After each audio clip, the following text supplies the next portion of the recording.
We are going to cover PROC report in our fourth session. My name is Naga Vemprala. Let's start with the session today. What is PROC report? SAS has a predefined program called report. We have previously seen PROC print. So whenever PROC print is not sufficient, we go with other additional reporting stuff in SAS. Either it is PROC report or tabulate. Tablet we will be covering in the later on sessions. For today, we will see how PROC report generates additional reporting beyond using the PROC print, basic PROC print. Whenever we are creating a report, we should first of all keep in mind what is the format of the report that we are expecting. How exactly we need the report. So if we have that clarity, then only we should start coding. Let's for today's session I have taken a, dataset shoe provided by SAS. It is in the library SAS help. Here I am running the basic form of report, so it should display, ideally it should display the complete dataset. So let us run this. Press F3.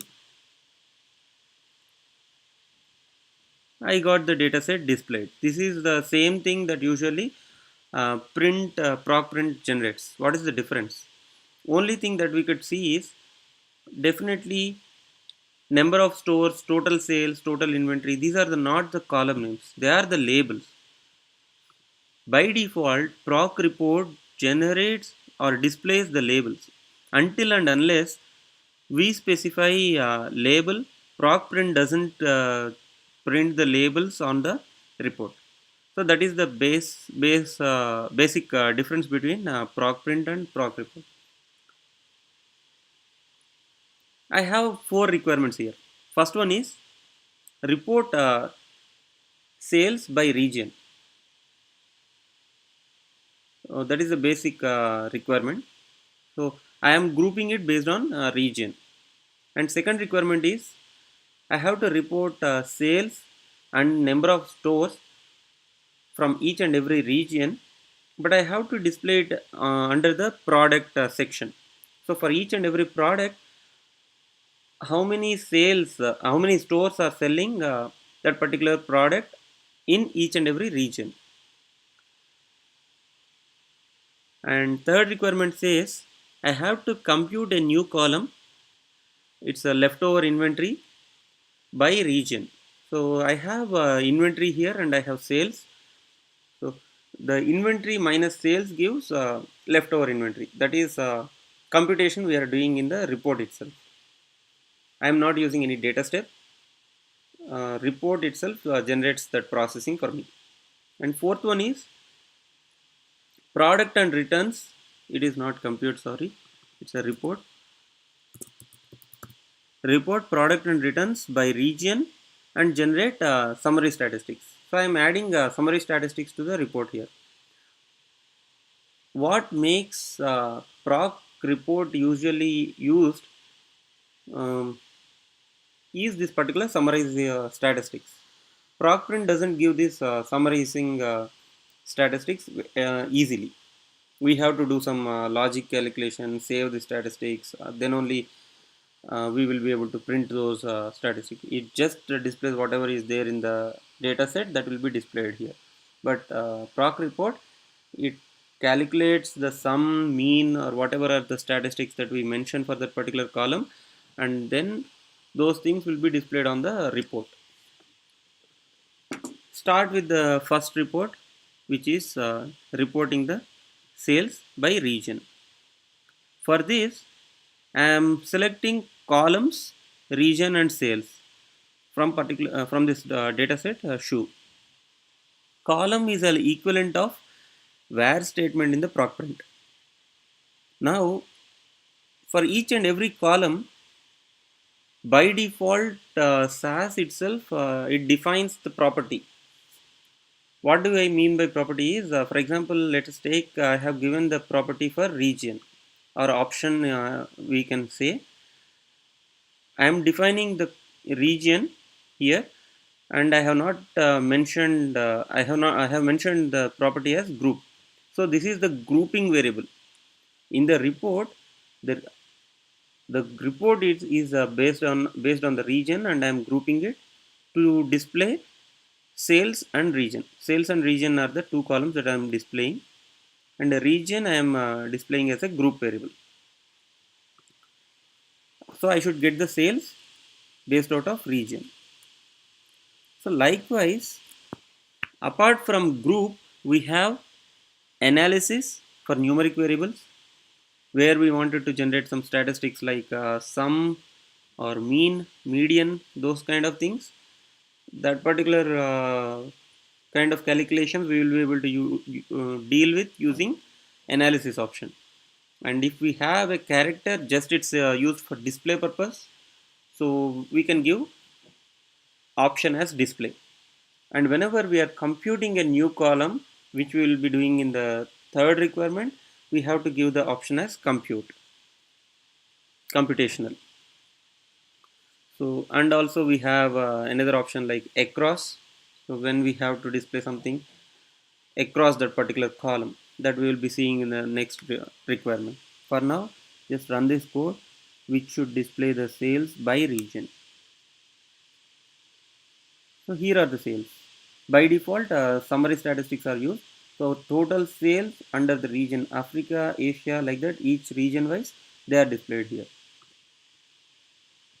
Let's move on to the second requirement, which says report sales and number of stores by region. So I have to have how many stores are selling this product and what is the total sale value. That I should be displaying under product. So now I have used a comma and I grouped sales and stores together. So comma is a additional feature which separates rows from columns. So whatever is in the left hand side, that will be displayed in the row section, and whatever is the right hand side of the comma, that will be displayed in the column section. And whenever comma is used, usually we give across. It goes with the across. So across the product, we are displaying the properties of region, stores, and sales. So now I have displayed defined the property of our product as across variable, and stores I am displaying as analysis, and as it is a number I am giving the analysis as n, and the region I am grouping, and sales, it is the sum of sales. So let us run this code.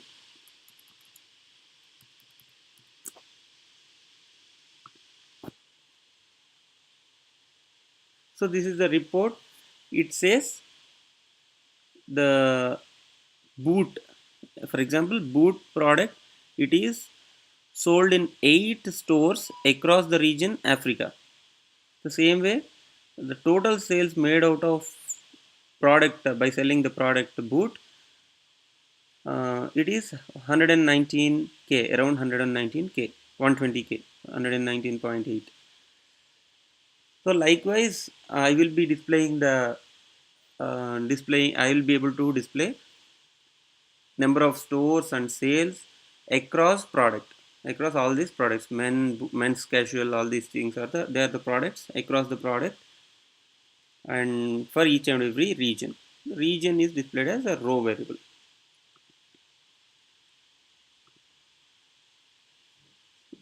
So that's all about across feature. Now the third requirement says compute a new column. So if you have to add a new column to a data set, we have to go with a data step. But proc report, it gives a feature by default. Let us hide it. Something is happening with the server. That's fine. Yeah, by default, proc report generates a column with a, if we specify something like compute and end compute. Between those two statements, if we give our computational thing, proc report will be able to create a new variable for us. But whatever is the new variable that we create, that should be coming in the column, that we have to define in the column, and we have to define the property as computational. Let us see how that works. So here is my third requirement, where I am reporting data from shoe. I am going to display region, inventory, or I am going to use region, inventory, sale, leftover inventory. This leftover inventory is a new column that is not there in my dataset, input dataset, but still we have to give here, because it is the computational column which we have given as leftover inventory computed. And between compute and end compute, we are creating the new column leftover inventory as inventory minus sales. We are using inventory and sales, these two columns we have it in the input data set itself, and they are the analysis variables. So whenever we are using an analysis variable within the data set, we have to specify what property of the analysis variable we are considering. So here I am considering the total inventory minus the total sale. Here I am grouping it on region, so I am going to use the total inventory under this particular group minus total sales under this particular group. So in my group statistics, the leftover inventory is a computed variable which is calculated as inventory minus sales out of that particular group. And I have given labels here, additional labels for region, sales, inventory, and the leftover inventory. And I have also mentioned the format as $10. And here in the previous example anyway, I have mentioned whenever we are grouping some columns, we have to mention it in parenthesis. And I have given that created a grouped label as leftover inventory for this particular three variables: inventory, sales, and leftover inventory. Let us run the code. I have added two title statements also. Title 1 as proc report for creating a computed column. We will see about these title statements and all once we move into ODS in the next further sessions. Okay, now I got the output. Title statement is added, and this is the label for the grouped columns: inventory, sales, and leftover inventory. These are the individual labels, and this is the group label. Here I have grouped all these three columns together. And total dollar value of inventory minus total sum of sales for this particular group, that is displayed in the under leftover inventory. So that's all about computational feature within the proc report. To validate, I just used proc SQL, and where one particular record I am validating for Africa. What is the sum of inventory and sum of inventory minus sales? So here it is around 7 million and 2.3 million, and leftover inventory is 4.7 million. 485 is the end. Let us validate if it is properly calculated or not. Yeah, around 7 million and 4.7 million. So my calculation is correct. I have not given any formatting for that. That's why it's just number displayed in this proc SQL. We will see about proc SQL a little in depth in the next sessions. For now, just I have used it for validation. And the final requirement for today, we have to give again, this is not compute, it's a reporting, just a reporter. Report product and returns by region. It's a bare minimum simple thing. Product and returns by region. Additionally, we are going to calculate the we are going to add the summarization statistics. This is the key feature for proc report, summarizing things. So how we can do? We have two options here. either we can generate a summary statistics for the whole report itself, which is nothing but a report break that is given by this report break option, or for each and every group we can give a um, summary statistics like break after. For example, we are grouping it by region, so after each and every region generate a summarization statistics summarize. If we give like this, then the summary statistics are displayed for whenever a new group is formed in our report. For now we are not doing that, just we are generating a summary statistic for the whole report. I gave a R break and after specify that the summary is the record, the sum of whole dollar value of the analysis variables, which is nothing but returns here we have used, that will be displayed at the end of report. So at the bottom I have to have the total returns calculated for each and every product. Yes, for each and every product. For boot I have the total dollar value calculated. For men's casual I have the dollar value calculated. Like that I got a final record having the summarized statistics. So this is the simplest of the simple form of proc report. We can uh, we can build bigger reports, a tabular form of reports with so many summary statistics and various kind of computational variables, new columns, everything we can add, and we can define the format, like giving this format, and we can even specify the width of each and every column even by giving width is equal to option. So we have so many other options here, like width is equal to, so the region will be displayed not in its default width. We can specify like 20 20 columns width or 20 bytes width it should be displayed. Like that we can change, rather than depending on the SAS to give the default width, we can change the width like that. So there are so many other features which we can add it through report. Customizing the reports beyond the use of proc print, whenever we need to do, we will go with proc report. It's a it has a lot of good features, and beyond proc report we have one more utility or one more predefined program, proc tabulate, that we will be seeing in the next session. For now, signing off. Thank you.